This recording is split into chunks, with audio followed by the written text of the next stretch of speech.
Hello, my name is Richard Hudson. I'm the editor-in-chief of Science Business, a media company based in Brussels. And I'd like to welcome you to this discussion on what is a very important topic for research and innovation around Europe, specifically the public-private partnerships that are an essential feature of Horizon 2020 and the entire strategy of the European Framework Program since the very beginning in 1984. The basic idea has always been that you bring together innovators in the private sector with the researchers and the public policy people in the public sector, and you create things together to make Europe stronger, more competitive, healthier, greener, et cetera, et cetera. This discussion, however, is somewhat paradoxically called, we've called it marriage counseling, simply because, as you can imagine, if you bring together such a diverse group of players, you're going to have conflicts and you're going to have problems that arise that need to be solved. This entire strategy, one issue that's been raised is that is this research strategy or innovation policy, or is this industrial policy that we're talking about? A related question is, how efficient are these partnerships? A few years ago in the Parliament, the European Parliament, there was a report that was issued that actually questioned the rationale for these. But on the other hand, the Commission, in its planning for the next framework program, Horizon Europe, which starts in January, has been making a great effort to create a new crop of these. It's planning to make the partnerships at the moment, by the way, I should say, there's more than 100 of them, of different sizes, different legal bases, different industrial sectors that are involved. Their objective is to rationalize them, to bring them together where it makes sense so that they are larger and have more impact. And also, of course, to add some new topics, remove some old ones, etc. So there's a recycling, a redo of the entire strategy. So that's what we're going to talk about. These projects involve thousands and thousands of companies and universities and research institutes across the EU. They are a core part of what Europe does in its research and innovation. So to discuss this, I'm delighted to be joined with first a member of the European Parliament, Maria de Graça Carvalho. She is from Portugal. She is a member of the European People's Party, which is the center-right group in the Parliament. And more significantly for this discussion, she is also one of the rapporteurs on some key Horizon legislation, specifically in her case on what happens with the European Institute of Innovation and Technology. She also has a great deal of experience in these subjects through years, both in the Portuguese government and in the Commission. I'm also joined, she, by the way, I should say, is in Lisbon right now. I'm also joined by, on the other side of, you might say, the institutions, Michael Kozlovs. He is a member of the European Court of Auditors, which, as the name implies, its responsibility is auditing the programs of the European Commission and Union, including some of these partnerships. And the ECA has published a number of reports on these issues that on these partnerships that he'll be talking about. Michael is with us from Luxembourg.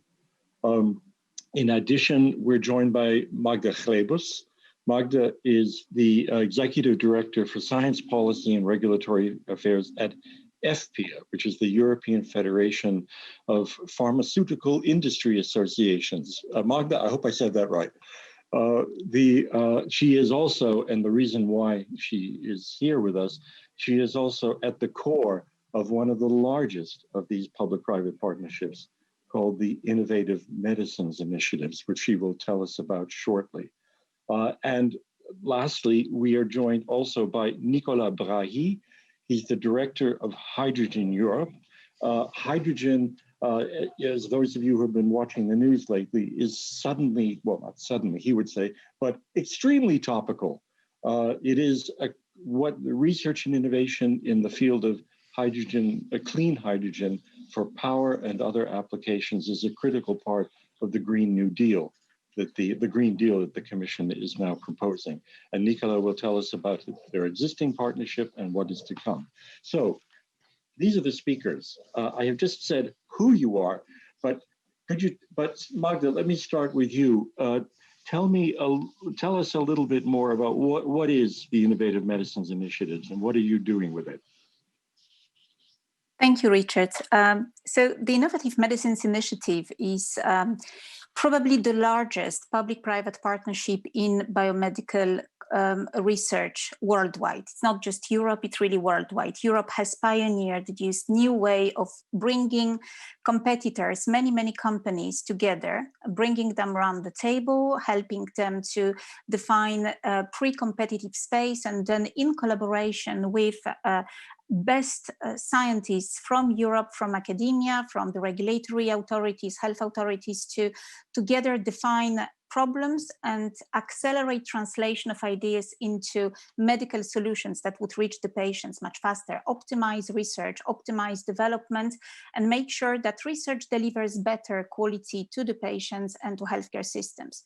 And IMI does that in a way that it brings, on the one hand, together the companies, on the other hand, it launches calls for projects where the public partners come, apply, and then are married. I very much like this marriage counseling title, marry public and private partners and make them to work together by bringing their best brains, best assets that otherwise would not be shared, and together collaborate. It's not co-funding, it's collaboration and developing together these new tools. What are they? Infrastructures, research tools, methodologies, standards, and sometimes products. And my role in FPA, the research-based pharmaceutical industry, is to bring industry together and create the best possible ideas for projects, but also make companies to contribute adequately to those large-scale initiatives.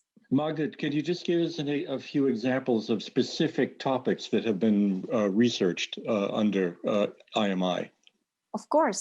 Most recently, we have launched a project about COVID, for example, to accelerate discovery, to bring libraries of many companies and screen them in order to identify the compounds. We have done projects on creating infrastructure for discovery. The European Lead Factory, one of the biggest infrastructures of this kind.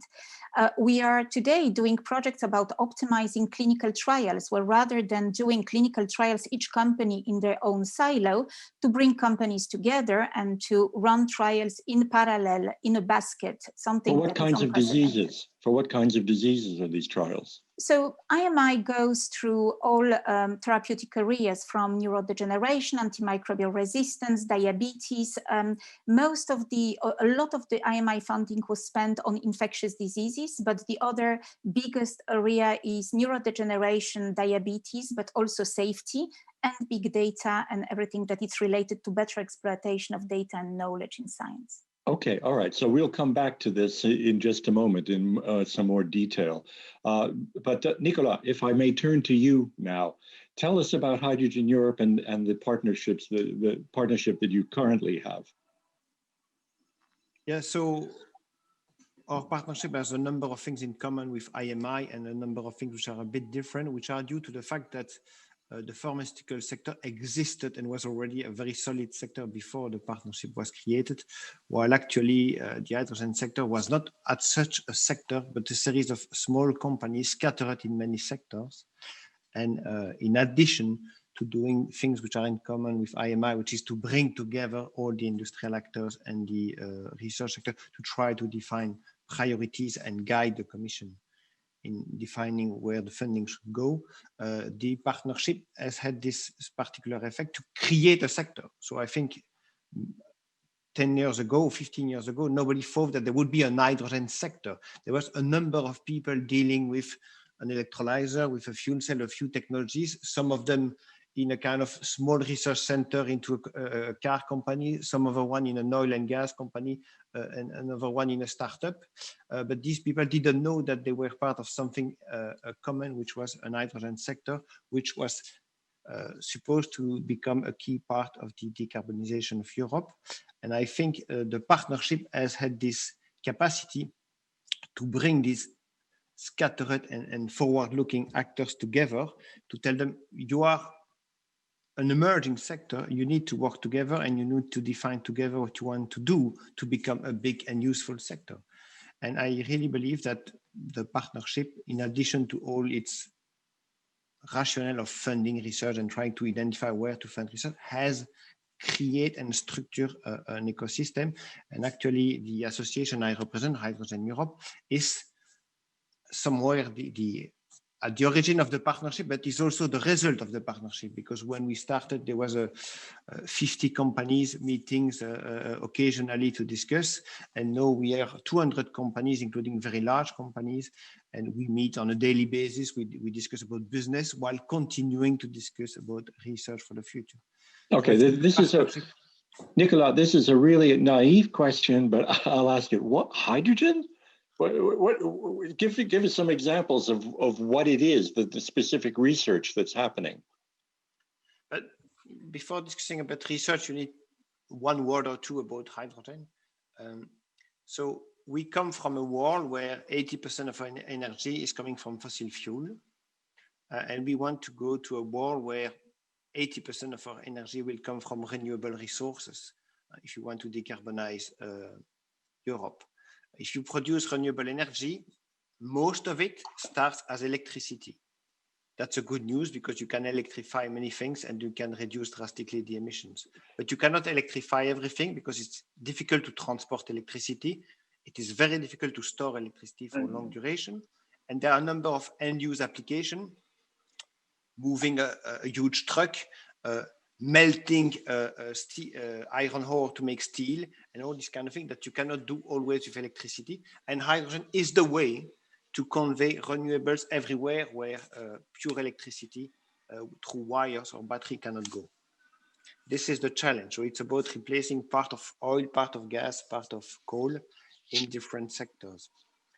And in order to do that, but you need to work on three pillars. One is the production of hydrogen, and you have different technologies for doing that, but the most promising one is the electrolyzer, which basically transforms water and electricity into hydrogen. And you have then a new pillar, which is the transport and distribution. You need to transport vast quantities of hydrogen from one place. For example, when you have cheap solar energy in Spain, where you need to use it, which is, for example, in a steel factory in Germany, you need to store it because it may not necessarily be produced at the moment where you need it. And you know that renewables cannot be switched on and off as we want. And then you have all the end users, where you may need a fuel cell to transform it back into electricity in a vehicle, in a car, for example, or in a bus or in a truck, or other device that can transform it as part of the heavy industry. There are many devices which are made of. Okay. Okay. All right. So again, we will come back into this in more detail. I'll switch now to Graça. Graça, you in the Parliament. As I said before, there's a wide range of partnerships here. You are currently dealing not mostly, but most intensively with a particular one, the European Institute of Innovation and Technology. Do you want to tell us a little bit about what's happening with that? But you also have a perspective on all the partnerships. And thank you very much, Richard, and thanks for the organization to have invited me to this panel. Actually, I was quite happy because I follow the partnerships almost from the beginning. I remember they were the follow-up of the technology platforms. And actually one of the first ones was exactly the hydrogen during the President Prodi, that was very enthusiastic on hydrogen.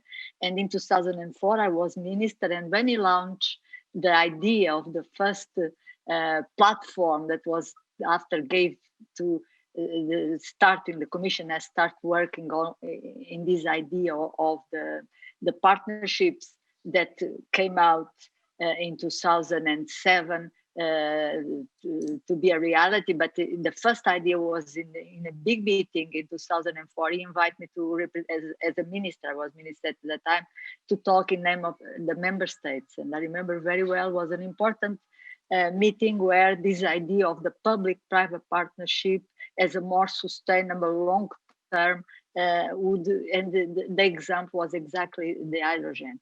After, in 2007, during a Portuguese presence, I was at the time principal advisor of President Barroso. We launched the whole geometry that gave rise to the first package on public and trips, and in 2008 during the Slovenian presidency, exactly the hydrogen was launched. So I know quite well the advantage. I have been very enthusiastic about this, but I also know what needs to be improved, and this is a lot of points that really needs to be improved in the partnerships, in different ones, because as you said, we have the public-private that is based on the Article 187 of the treaty, that are industry and commission mainly, and you have the public-to-public based on Article 185 that has co-decision, that is heavier to decide and more complex, but there has some advantage, but also some disadvantage on the complexity of the system. I also know this one very well because the one of the first was the EBCTP, AIDS, Malaria, and Tuberculosis, and I was also minister when this was joined, when this was launched, with a lot of interest from Mozambique, where the problems of malaria, AIDS, and tuberculosis is. Yeah, that's and now it's going to be transformed. Yeah, that's drug development in Africa. Yeah. Now it's going to be transformed in a public to private, as we heard, more global health in Africa, but has been a very interesting collaboration. So just to tell you, I've followed quite close also as a rapporteur of Horizon 2020 of the specific agenda. I followed it very close. And it's true that the Parliament supports, and we have voted always positive, but there is questions to the openness, the transparency, the participation, the geographical coverage, the session from less intensive research countries, or more countries that are more peripheric, that have less access to information, how they participate less, and we want to improve that. Also, smaller institutions participate less, and we also want to improve, but we have time to discuss it later. As far as the IT, has some of the positive and also suffers from one of these points that I have just mentioned. So the EIT is the only one that combines the knowledge triangle, so has higher education, so it has education, research, and innovation. So it's a very interesting mechanism, is an institute that has, after is organized in knowledge innovation communities. Each knowledge innovation community is considered a partnership. Already exists 8 partnerships, and now myself and my colleague Marisa Matias, we are both rapporteurs. She's the regulation, I'm on the specific agenda, and we have finished the report. We have voted in Parliament. We are now negotiating with the German presidency, and our main points to improve is exactly to have a more balanced European Institute of Technology, with more information, with better participation, and also to have 2 new kicks. There is already 8 kicks, and we are proposing 2 new kicks, one on culture and creative sectors, and the second one on water. Okay, and I can explain better the yes, the change that we are proposing. Yes. Okay. And lastly, Michaels, you're, as I said, with the European Court of Auditors. You're a member of the court. Why are we talking with you about partnerships? That's very thank you, Richard. That's very interesting question. First of all, I would like to thank the organizers exactly for acknowledging the role of the Court of Auditors in this setting, because I would say we are somewhere in the shadows, but we are present with our work and with its results. And I'm sure that both Grasa and Nicolas, I guess they might be more aware with what we do than other two colleagues on the panel, but still I'm sure all of you faced auditors from the court once in a while. Exactly. I mean, there is sometimes a perception that that auditors can hardly contribute to a process or to a project, because they focus too much on negative things. They sometimes present their findings in a robust way. But I would like to make a point that actually by doing so, by drawing attention of the policy and decision makers to the inefficiencies, to the difficulties, and some of them were already mentioned by other panelists, they actually call for sound financial management, as we call it, and these normally, as time goes by, enhances implementation of policies and various initiatives. Exactly, from the court's perspective, we talk now about partnerships in Horizon in Horizon 2020. This is financed through budget category 1A in the European budget, and here the European Court of Auditors is responsible for the audit of the joint undertakings. Contractual partnerships are not in our remit. So I will focus. Because I should say to the audience, the joint undertakings is one of the flavors of partnership. Yeah. And it's a rather complicated one. Sure. It is complicated. I mean, different participants, different legal and statutory schemes. So we do at this point of time regular annual audits of eight joint undertakings. I think what's important to mention, just by way of introduction, we perform basically three types of audits. Financial audit, basically the accounts, whether the accounting is correct, where the accounts of these joint undertakings represent true and fair value of the actual situation. We perform also compliance audit. Compliance is a bit more sophisticated, where we check where the expenditure, where the payments is in line with applicable legislation. First of all, with the EU treaty, that's a bit higher level, but there are for each policy area, there are implemented regulations, guidelines, and so on. So we check whether the expenditure is in line with all these regulations. And there are also horizontal laws in the European Union, like for example, public procurement. Yeah, and I think this public procurement is one of the areas we also work from the compliance perspective. And last but not the least, and I would say even maybe most complex type of audit that we are doing is actually performance audit, where we try to assess whether the objectives of funding from EU budget to these specific undertakings have been achieved. And this is one of the, I would say, most difficult tasks. For various reasons, I might speak about them later.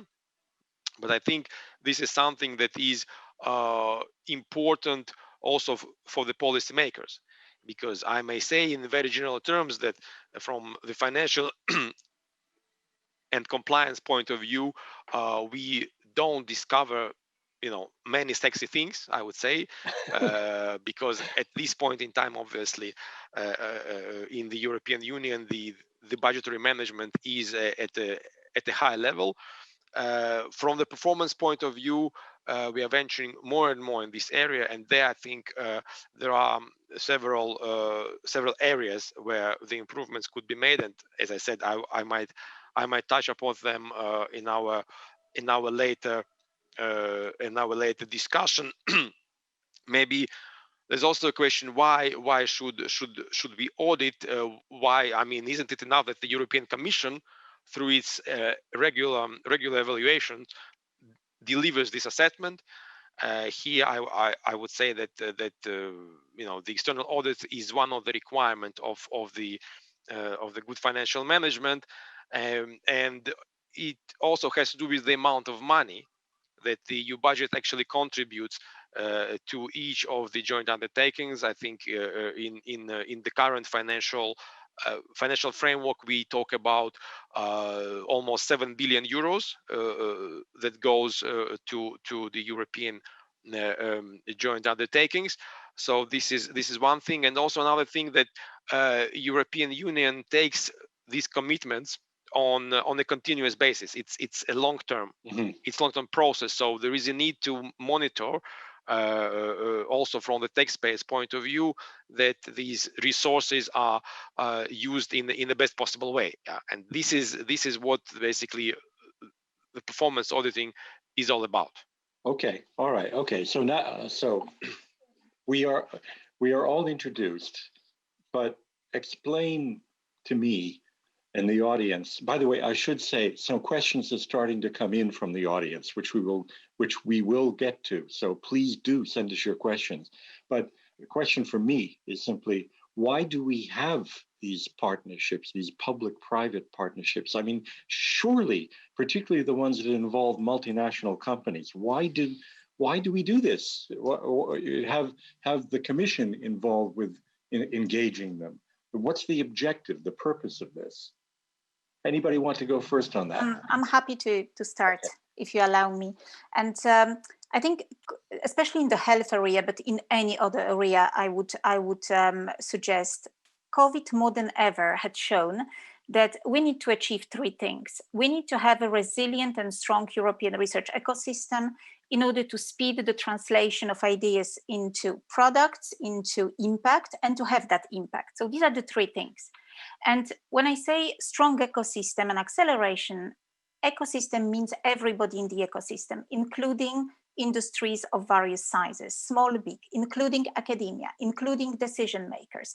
And that requires a safe harbor. This has not been achieved through other instruments. This has been achieved through partnerships, because some of these relationships have only been tried for the first time in the context of those partnerships. And when I say have been tried, it's at scale. Magda, wait a minute. You use the term, they need a safe harbor. What do you mean? I mean a place where you can bring, for example, competitors who are not used of working together, who compete with each other, and to whom you create an environment in which they can, in a trustful, managed way, come together and to say, okay, on these topics, we are not competitors. We would be collaborating in order to stop failing. But at the same time, where we as competitors would not only agree amongst each other, but would say we would expose our vulnerability, lack of knowledge, lack of science, and then open that collaboration to others.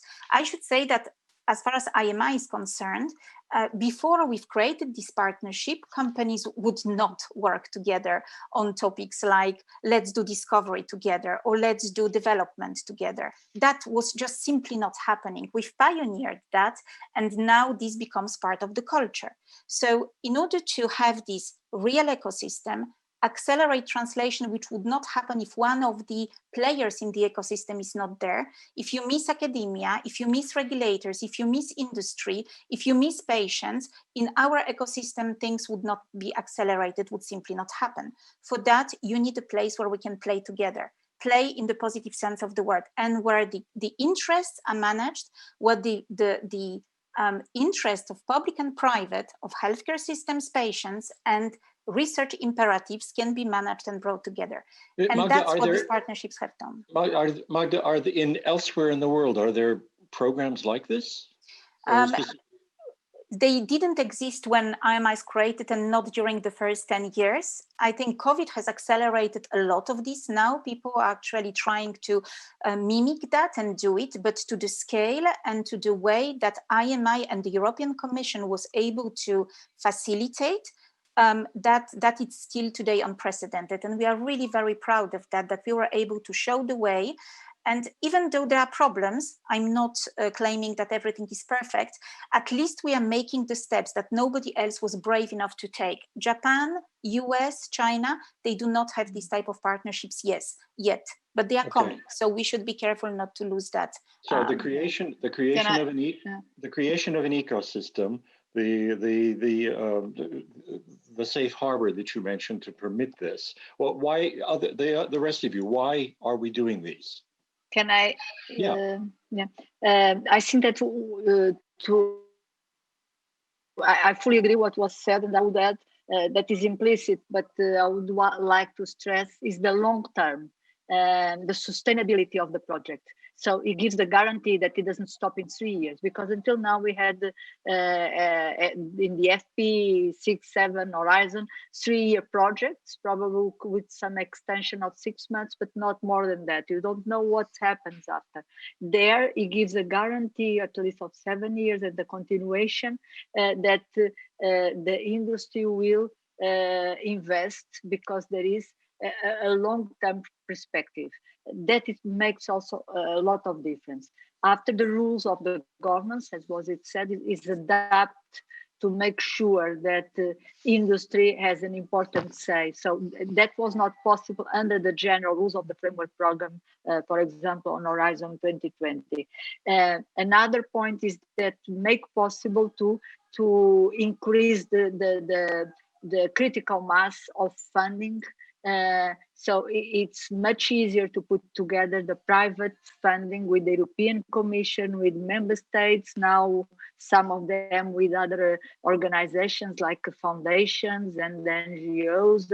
So the rules are done so that we increase the pot that is available for that research. So this makes it's very important for areas like health, for areas like aeronautics, that only with a critical mass and sustainable and long term and a large budget, we can achieve some results and be competitive towards other parts of the world. And this is another absolute novelty, was a nice, good innovation from Europe. That now some others are just now trying to do the same, especially with COVID. Okay, so long-term nature and the critical mass of money and players. Okay, Nicola, why use this? Again, many of the 50 companies that you talked about that are part of your partnership could do this themselves, surely. So why? What's the objective of doing it together in this way?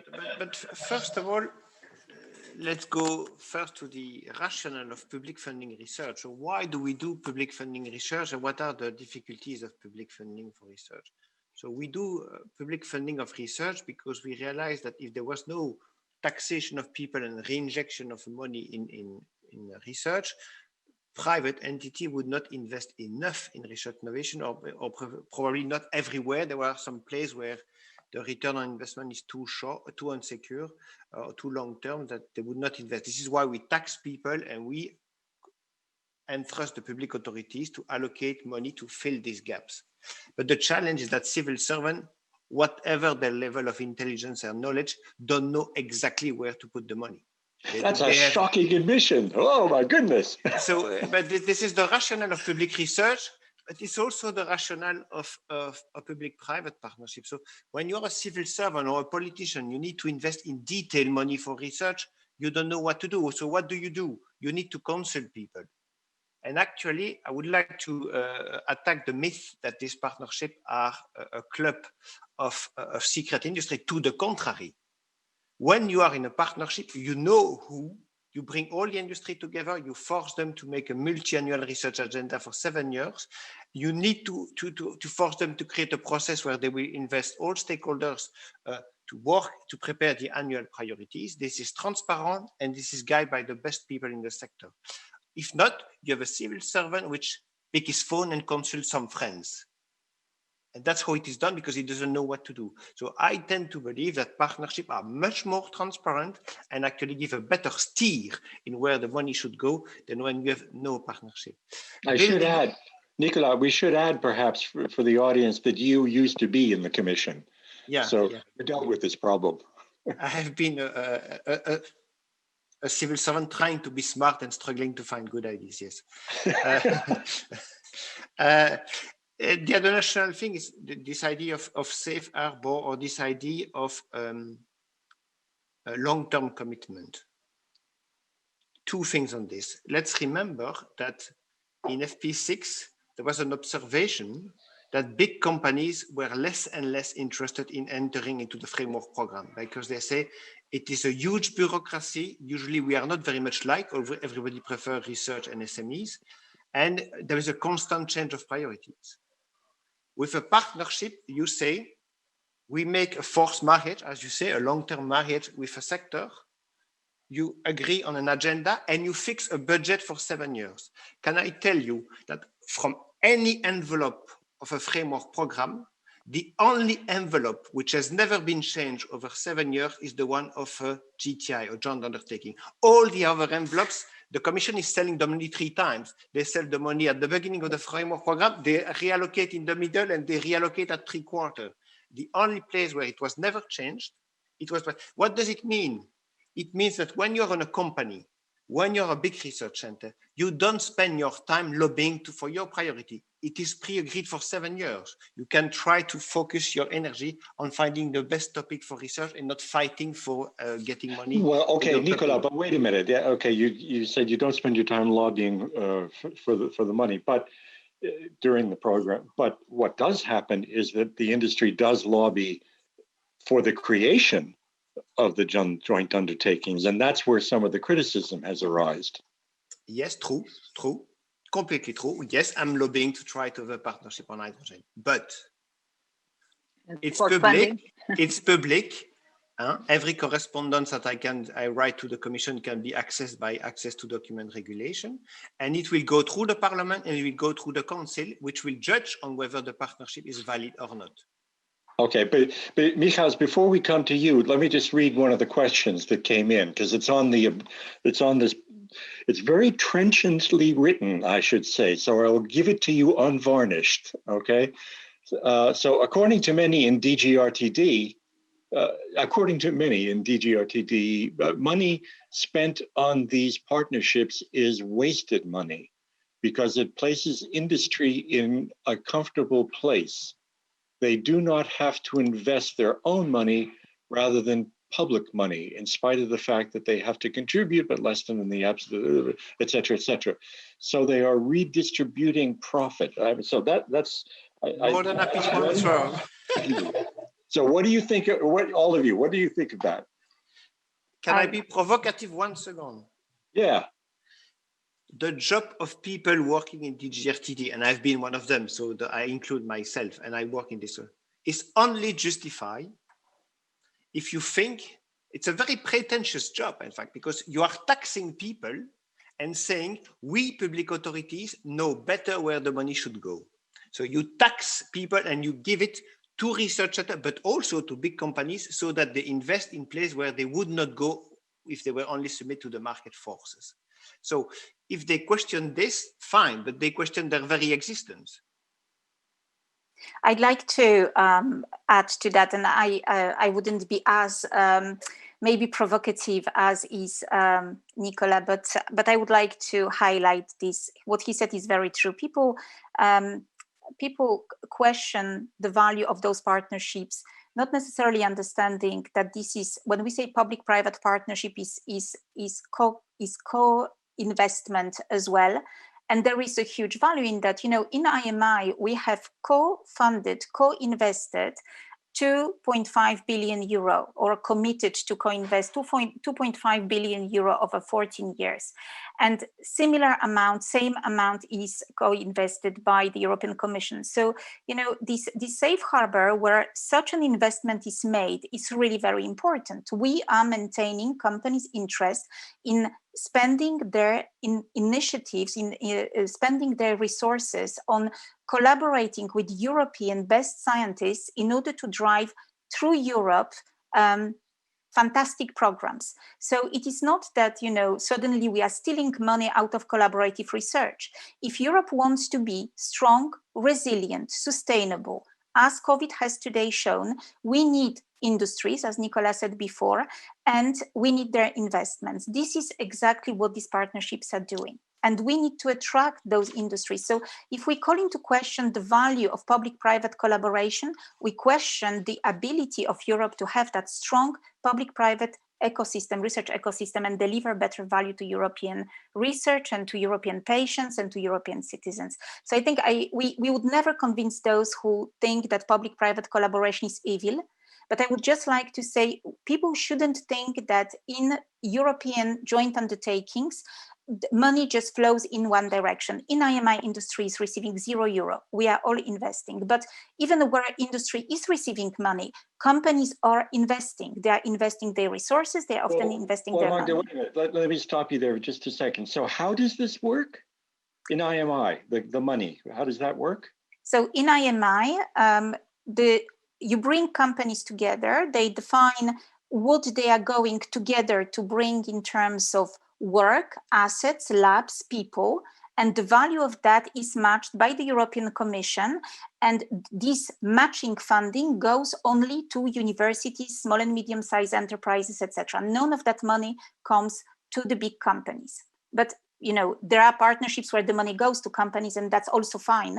And this is also very valuable. But in IMI, the value of the work done by industry is matched by the European Commission with that funding goes as grants to public partners only.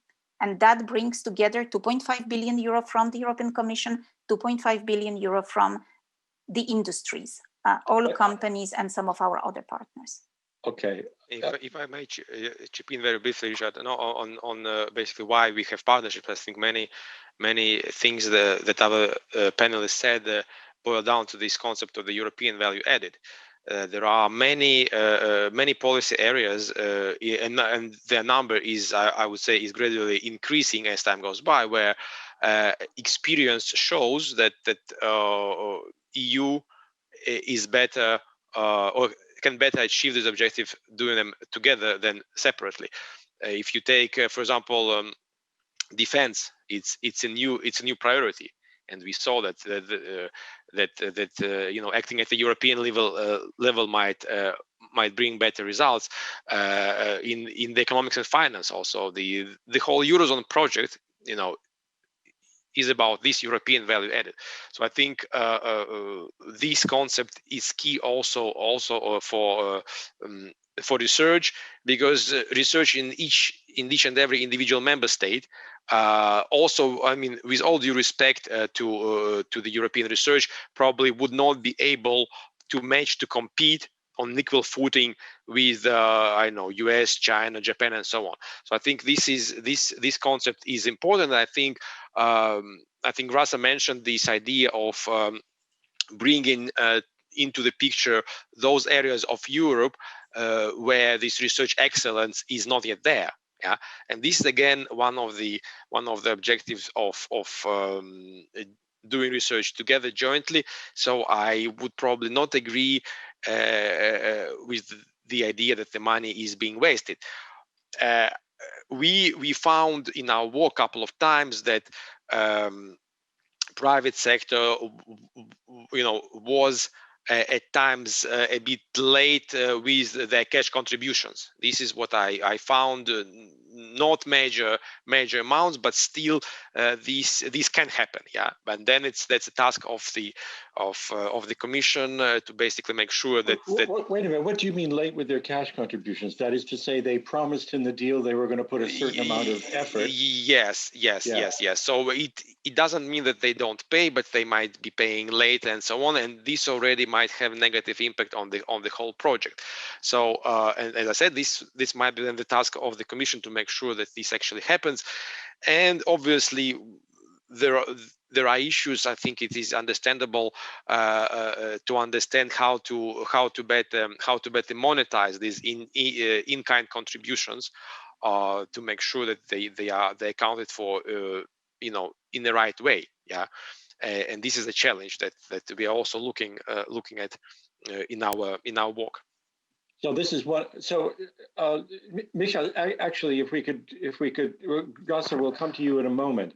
But Michal, if you could perhaps give us an overview of what the problems are. So, in your reviews of partnerships, are there consistent problems that you find? Well, I wouldn't say there are kind of consistent problems, but I mean, maybe we could come to this point later, because I have a small visual for that. Well, go ahead, show us now. Probably I would show you. I would share with you my screen here. Yeah. Because they are. We see it. You see now. I changed the slide. Yeah. Basically, these are the main risks as we identify them. Yeah, and these risks, as you say, they as you see, they full screen? Sorry. Can you put it in full screens? Yeah, sure. Yeah. Let me see. 1 second. Yeah, maybe not to.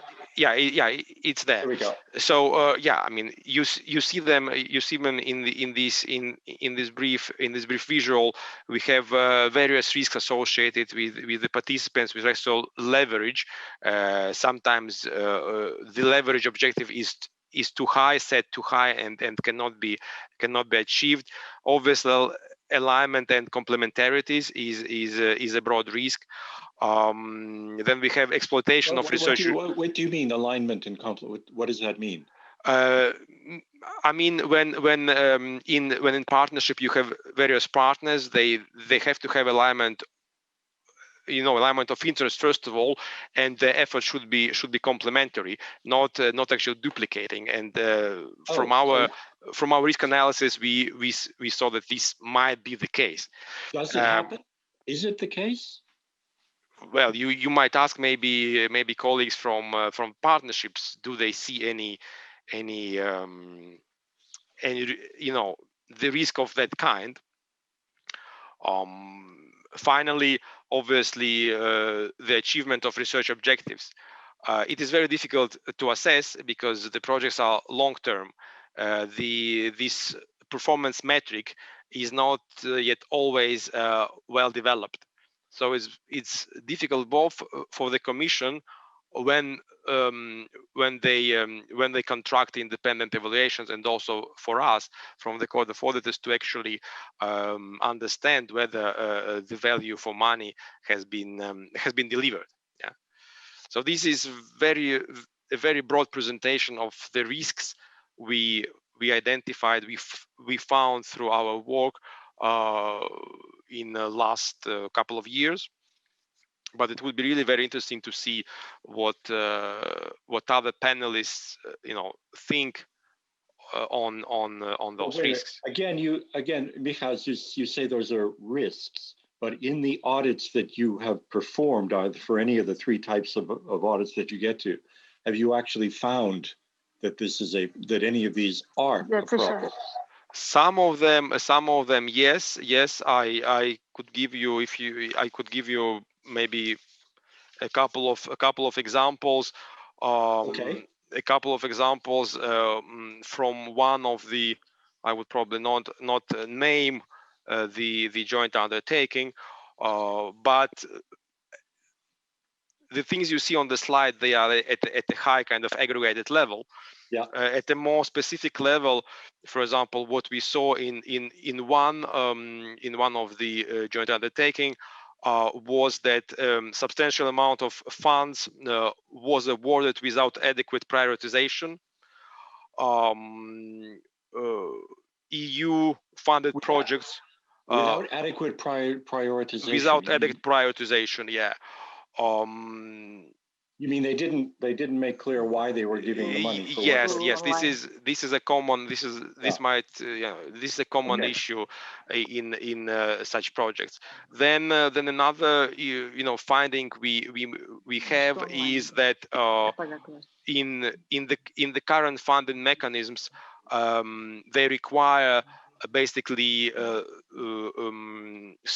some beneficiaries to be present, to be involved in the screening of their own applications. Yeah.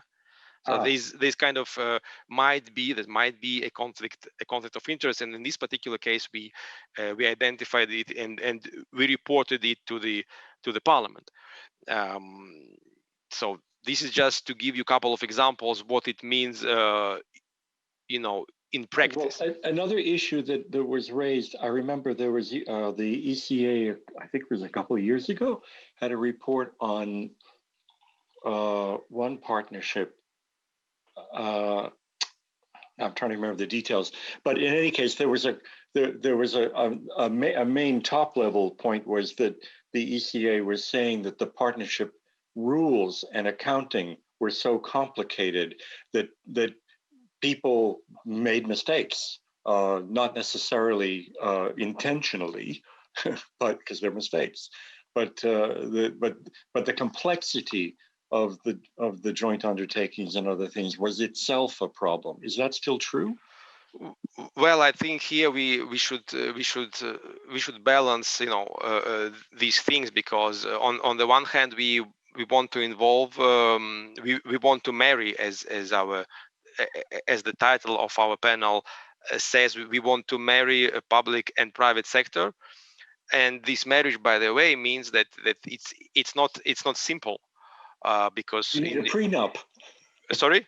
You need a prenuptial agreement. Yeah. You need a lot of innovation to make sure that this works also from the government perspective. And as you see, if you look at the funding structure, you have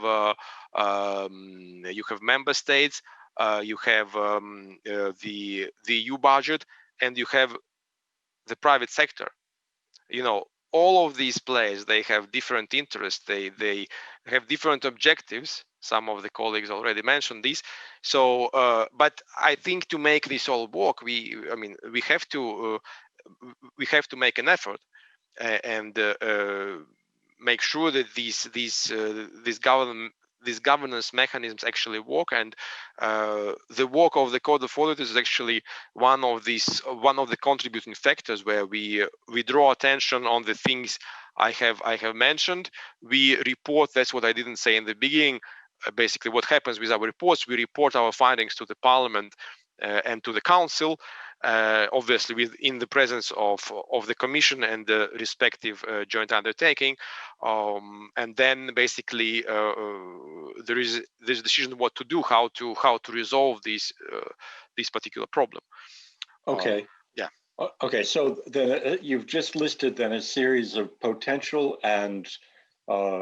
problems, and also real ones that you have encountered in the process of this. But just to put this in perspective, what's the error rates that you find in these partnerships? I mean, in other words, how serious are problems?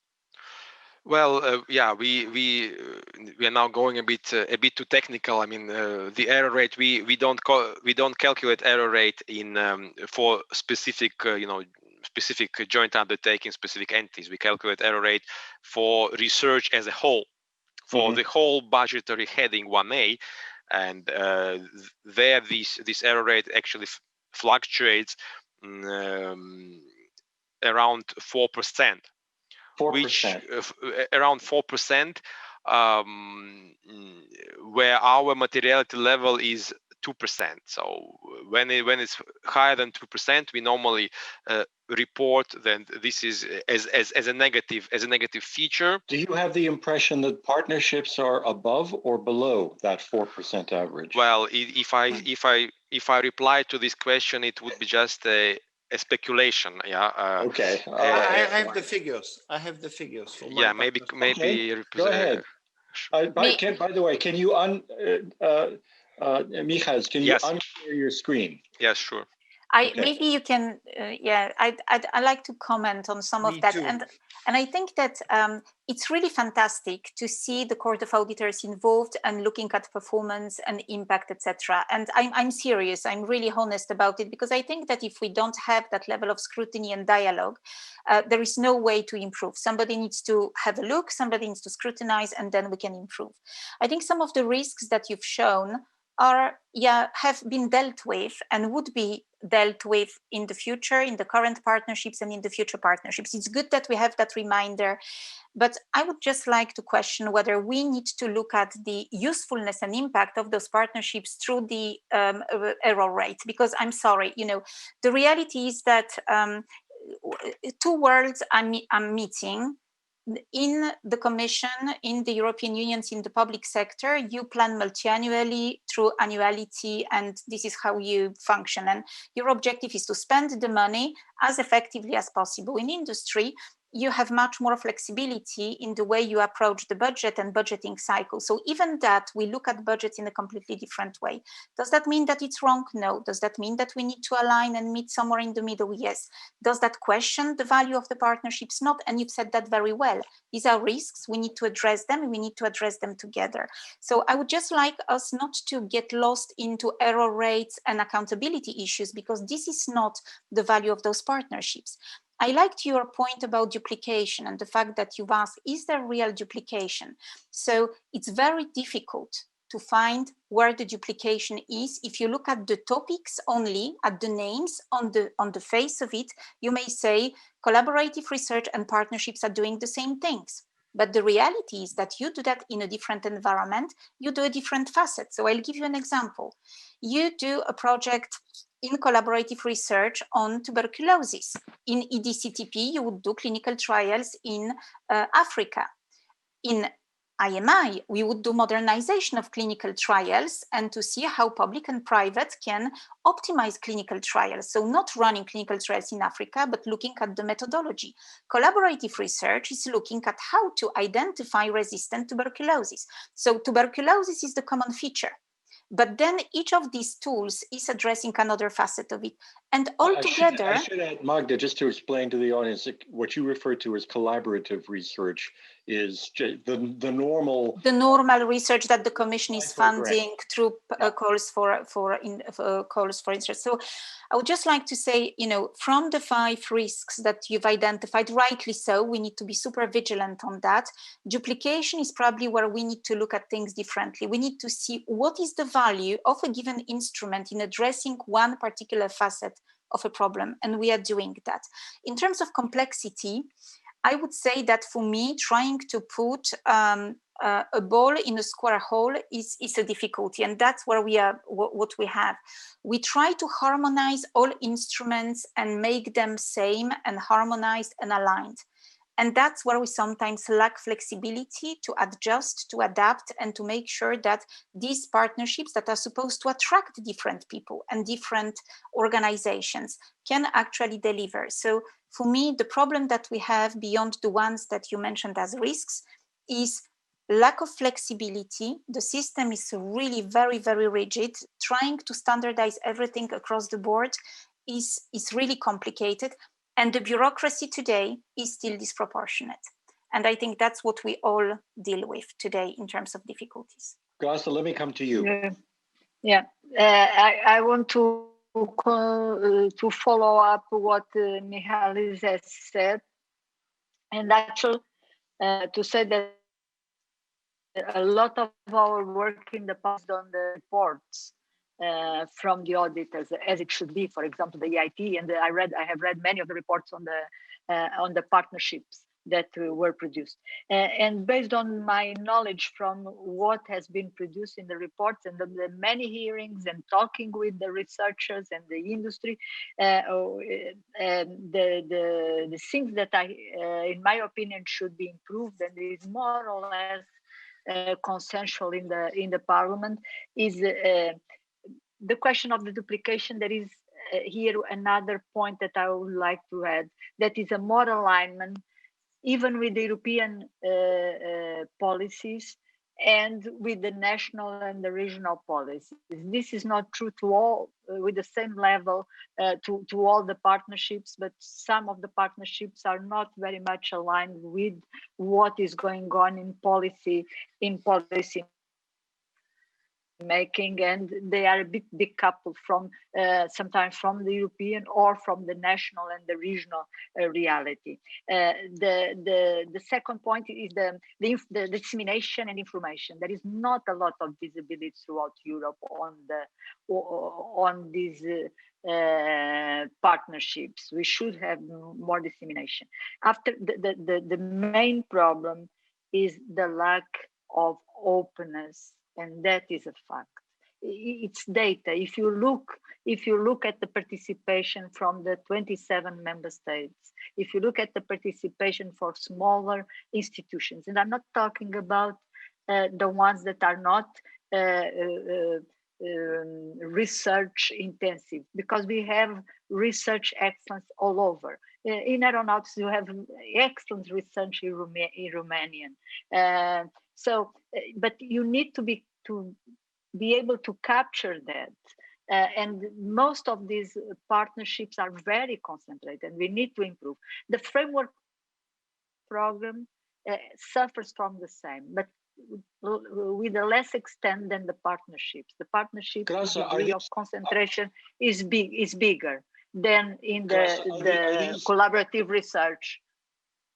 It's more difficult for a researcher to participate. Are these closed clubs? Can we answer that? I don't know if it's if you should call that, but there is not the same degree of with the calls from the GRTD. The researchers and the SMEs, they already know where to look for, how to apply, they know the system. There is a lot of information. It's not the same. They complain about that is not the same degree of information from the partnerships. So we have less participation, less spread participation from the partnerships than we have from the collaborative. So there is an effort to be done on that. The others. Graça, let me stop you just a second. Nicola is dying to come in on this point. Nicola, go ahead. Well, this is becoming very lively because we are entering into the real issues. And I would say, actually, to make a point to Michael first, is that the best value of the Court of Auditor from an industry partner in a partnership is that at the end, the Court of Auditor is fact-based and trustworthy. And therefore, only the Court of Auditor can kill false perceptions. And there is this perception of false error rate, that we have a high error rate. Well, I have the figures for the FCAGU. I can tell you that the error rate for the FCAGU has been lower than the one of the Commission every single year since it started. And actually, the Court of Auditor has given a clean opinion on the FCAGU every year, which is an exception. So the Court of Auditor allow me to say that you should be relying on the capacity of a partnership to manage the fund. It's not me saying it, it's them, and that's very useful. And of course, because they are there, the GU invested a lot of energy of being good. And so I'm completely in favor of this. When it comes to the lack of openness, well, let's look at the facts. I have the figures. For the partnership on hydrogen, there are 1,000 beneficiaries. I said that when we started, there was 55 private companies and the same number of research centers. So we had 100 out of 1,000 beneficiaries. Now what has happened is that we have 200 members because a number of beneficiaries have started to be interested enough to say, I don't want to be only a beneficiary. of a project, I want to enter in the industry or the research association, because we have two associations which dedicate time to define the priorities. What are the figures in terms of distribution of money? No, we have 1/4 of beneficiaries that are members, because we have a growing number of members, and 3/4 which are not members. Let's be even tough. Let's go at the allocation of money. True, 15% of the money goes to member, 50% goes to non-member. Is it a right number or a bad number? I don't know, but I give it to you transparent, and it is public. It is on all the report of the GU. I don't find that close. No, we can be a bit more specific. SMEs, the participation is very high. It's much higher than indirect, so it's good. Where it could be better, it's the participation of Central Europe, which is a problem. But let's be honest, this is not a problem of partnership. This is a general problem of Horizon Europe. No, but it's more in the partnerships. Well, it's more in partnerships. I'm happy to check at the numbers, but globally, is the idea that we have. But that's we can check on numbers, but it's difficult for countries from the Eastern Europe to enter in partnerships. That is a problem. No, it is a real problem. To have access to information. I mean, it is a real problem. I completely agree, but it's not a problem only of partnership. And if I take the partnership on hydrogen, which I know the best, they have done quite a huge effort to try to change that by organizing big events in many capitals of this. We have made national association of this country members of us, and we have no system of project development assistant to really help them to structure their project before. There is one question that would be raised, is that it is legally forbidden to have call for proposal targeted to some countries. And maybe we should wonder whether we could have called for proposal targeted to these countries.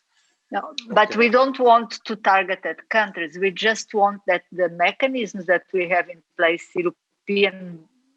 funded by the European budget, are able to capture the excellence where the excellence is.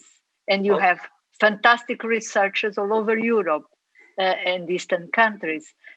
So why are not they? Is lack of information, is lack of training how to fill the proposals. It's something that we need to sort it out. I'm happy to we need a better balance. Not to target, but to help them to have a fair distribution. Magda, go ahead. Yeah, thank you. I think this is really an important matter. But again, I'd like Nicolas to say 100% of funding in IMI is distributed to public partners, and calls are completely open to anyone who wants to apply. So in terms of closed club, I think the accusations have been that it is a closed club of companies that decide on what topics are being launched. And I think that through the involvement of advisory bodies, scientific committee, consultations, we have overcome that part of the accusation of a closed club, because there is, the European Commission, the scientific community can see and help us to prioritize topics. So that was one accusation of closed club. Second was about that the money goes always to the same people. And we have 3,500 public participants in IMI, all of them recruited through a completely independent, open call for expressions of interest that it's exactly the same as the call for expression of interest that is done by the European Commission. It is true, though, that the geographical distribution is not as good, because these partnerships actually look at translational research, not at excellence fundamental science, but translational research. They have slightly different objectives and therefore attract those participants who are already connected in an ecosystem. That's why it is so important to continue investing in the ecosystem beyond those partnerships. But I also agree, Graça, what you've said, we need to look at what topics can attract, what industries can be brought together so that we can resolve that problem of geographical distribution. And just to give you one example from IMI, IMI was all about pharmaceutical industry. Now we are looking, and indeed the distribution of pharmaceutical industry is not equal across Europe, and that created some inequalities in access. Now, if we look at the future public-private partnership we are looking at, we have broadened to all sectors, all health industrial sectors, which are much better distributed across Europe. Those sectors would bring with them those excellent scientists and ecosystems from those countries which are underrepresented. So you are right, but there are solutions. We just need to be super vigilant about it. So Magda, that means the medical devices and diagnostics and et cetera, that means medical devices, diagnostics, data, the IT, health IT sector, etc. Okay, but we've listed a bunch of issues that have arisen, or problems, or whatever you want to call them. And Magda, you just raised the point of Horizon Europe, which is the next big EU research program. From what the Commission has announced so far, and the legislation as it's gone so far through the Parliament, are the next generation of partnerships going to work better? I mean, do we have solutions now to all the problems, or are there other solutions that need to be devised? So let me start. I really think that we learned from the past, and we are learning all the time. And it is the type of debates like today and tough questions like today and the Court of Auditors and others that help us to improve. That's normal. So I think we are learning, and we are already today within the current partnerships can bring improvements, and we are doing that consistently. Now, Horizon Europe is fantastic and has content-wise has set up a fantastic, ambitious program. I can speak only on the health, of course, research, because I don't know so well the others, but on health, it's absolutely fantastic. Are we going to give ourselves, first, the budget, and second, the flexibility to bring the same and more of companies to help to strengthen that ecosystem? Is Horizon Europe and partnerships, are they going to be attractive enough and flexible enough to accommodate bringing people who never worked together? Will they be? What's the answer? Yes, they would. You think they will? I think that for the moment, the direction is a little bit too rigid, and we need to be cautious. But I think that the framework, or general framework conditions are fine, but the devil is in the detail. Different instruments cannot be exactly the same 100% because they are aimed at different things. So let's make sure that we are not throwing the baby with the bathwater and try to align everything 100%. This will not be possible. And for what I'm seeing today, this harmonization across the board is a little bit over the top, to my taste. Harman, is it okay? All right. Yeah. Graça, what do you think? Are the Horizon Europe plans right, or do we need other solutions? We are trying to address exactly the problems and to improve the problems that we encounter in the Horizon 2020. So I think that Horizon Europe is going to be better than Horizon 2020. I was one of the rapporteurs of the 2020, but probably when I look back, even we have included the teaming, the twinning in the spreading of excellence, the widening was not enough to have a better balanced geographical distribution, and is probably the major question that we need to improve. And it's not easy because we cannot do target calls. We cannot. Our criteria is excellence, and it should continue to be excellence. So, for example, in the EIT for Horizon Europe, that is inside the Horizon Europe, is the major point that we are proposing solutions. And the solutions that we are proposing is based on the more dissemination, more work in these countries where there are underrepresentation. And we are doing something that can help, because most of these countries that are underrepresented on these instruments, they have quite a large regional funds. So we are implementing what we call the regional innovation scheme, that makes the synergies to the regional funds, and through that they start doing all the capacity building. They are already we try to find out the excellent groups, but through this budget, they get stronger in what we Magda's called the ecosystem that and Nicholas talk about this, that after they are competitive to apply and to win proposals in the other scheme. So we are trying to get solutions through the synergies with the regional funds, more information to make the EIT, because the EIT suffers of the same problem that we were discussing here, a lot of concentration in almost all of the KICs, probably more than the collaborative research. So we are also introducing their schemes similar to what we have in the teaming and the twinning on Horizon 2020, so that they can complement when they get a proposal, they can complement with the regional funds for another project, but that is a project that helps them in the infrastructure to perform the work. So there are several solutions that we think could be also applied in the partnerships to have a better balance framework program. Nicola, what would you want to change? Are you completely happy with the Horizon Europe plans, or what would you want to change? Well, I don't see the past partnership as having had big problems that we would not solve. I would simply see that the context is evolving, so we need to adapt to a new context, and this new context might be different for each sector.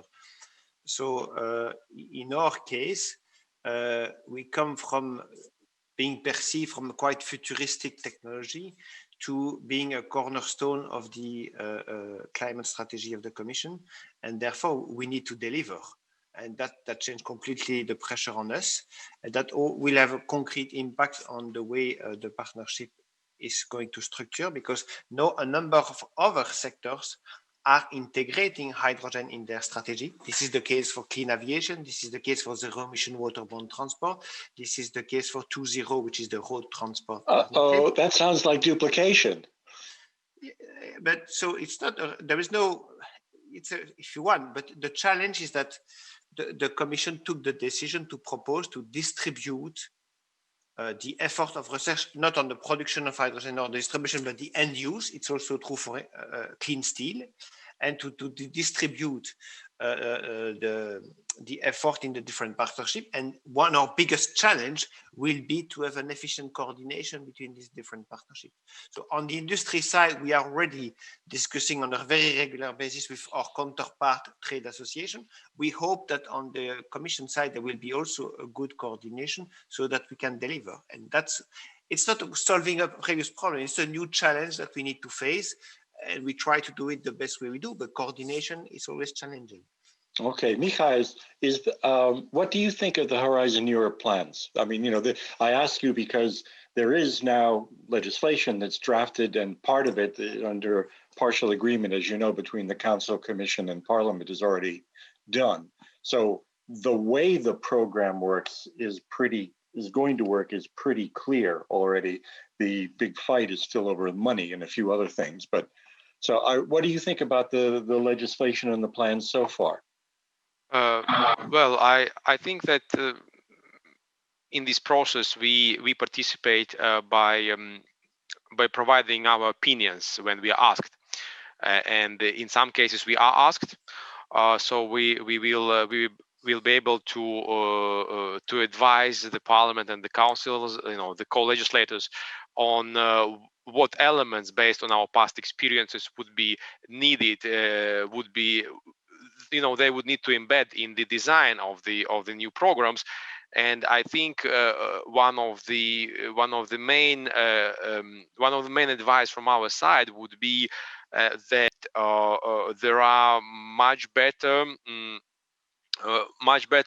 performance indicators, measurable, so that they can also be measured as time goes by especially in a long-term project, because there are more and more calls for more performance information from the budgetary authority, and to deliver this I mean, in the programs themselves, these better performance metric should be embedded, and then if it is the case, it would make it much easier to identify where the money actually delivers the intended value, and in which areas maybe there is need to reallocate, redeploy. So this, I think, from the Court of Auditors will always be a call, and especially in the research area where, as I said before, identification of performance, measurement of performance is a challenge in itself. Can I try one more element, Richard, which is about the global nature of industries and research? Certainly true for other sectors, very, very true for health sector. So I would just like to say there are some risks. So the Court of Auditors, Mihail, had shown some risks for the partnerships. For me, there are some risks from some policy choices that we can make and deprive ourselves of being connected with the global research environment, to close ourselves too much, to close Europe. And I think we really need to make sure that Europe stays connected with the global environment, that we continue seeing all third countries from wherever the data, the progress can come, be connected and attracted to Europe and Europe's programs. For me, that's one of the big challenges. I don't want to say the B word, but that would, of course, influence everything that will happen with third countries and the globalization of research programs. So I would just like to mention this because it's not a trivial problem at all. Well, I think somebody else mentioned the B word. We got a question. Among the questions that have come in is, how can Horizon Europe be better than Horizon 2020 when there is a huge budget cut? Be more connected with the global research environment and to attract as much as we can. But I also think that these budget cuts and the discussion, the political discussions about the budget, should look at what are we trying to achieve, and certainly the research budget. Research would so much contribute to post-COVID recovery, would be absolutely part of that. So cutting budgets is unwise, but that we are where we are. It is what it is, as some people say. So I would like to say, just let's be smart in allocation of that much budget that is, and that we allocate it where the ecosystem can be created more resilient and stronger. Graça, can the Parliament undo this budget cut? We cannot say that the budget is finalized. We are co-decision in the European budget together with the Council. So until the Parliament approves the budget, there is no final decision on the budget. And as you know, the European Parliament is very much committed and united to increase what we call the future-orientated programs, such as Horizon Europe and Erasmus and the digitalization. So let's hope we are negotiating. So we should not say never that the deal is done. No. Of the partner has not yet approved. We said clearly that we don't like it, and like it is, we will not vote. So we want a better budget. Okay, Nicola, did you want to come in there? But maybe make a comment linking what has been said by Grace and by Michael. And I should say we have just a few minutes left, so go ahead. Yeah, sure, understood. I think if we start judging partnership on their impact and their performance rather than cost, that's a good sign. It's a good sign. It will take time to adapt, because I think there was a bit of obsession on financial audits and compliance audit in the past. So we need to put the brains at the service of good performance. And there is work to be done there, because performance is not something that you judge easily. Is it whether you had exactly a project which might be the same as the one paid by the German program, or is it that Europe is at the forefront on hydrogen, on medicines, or whatever? This is a bit difficult to judge. And second, then if we want to judge performance and have KPI, then we should be realistic. We need to be a good match between the objective and the budget. You cannot have going to the moon objective and then budget just to kickstart a small car. You need to have a proportion between the two. And that's why sometimes performance is not there simply because the budget is not aligned with the objectives. Okay. Well, then if we look forward to in the last minute, if we just look briefly ahead to Horizon Europe, Nicolas, your next partnership is larger. How big well, you don't know yet, but how big are you hoping it's going to be? Well, the level of ambition is much higher. What we request is a doubling of the budget. What we will get, I don't know, but I fear a disproportion between the budget we will get and the objective. And asking a doubling while the total budget is not going bigger, I understand that it will be challenging. Okay. All right. Magda, what's next with IMI? So as I said, we want to expand and to create a partnership which is multi-sector, medtech and pharma and IT. I can't tell you about the budget because as Nicolas, we don't know. We would like to have a reasonable level that is commensurate with the going to the moon objectives that we have. I think that's all I can say for the moment. Okay. All right. Michals, what will you be looking for? Well, I think we'll be looking for the fact that the budget is actually commensurate with objectives. It's one of the basic principles of sound financial management that is also enshrined in the EU treaty. And I think when the budgetary authorities decide on the budget, they should keep this in mind. This is very important. Okay. And at that, I think we will leave it. So thank you very much all, and thank you for those who sent in questions. See you soon. Science Business will be publishing a report on this event. Thank you. Thank you all. Thank you.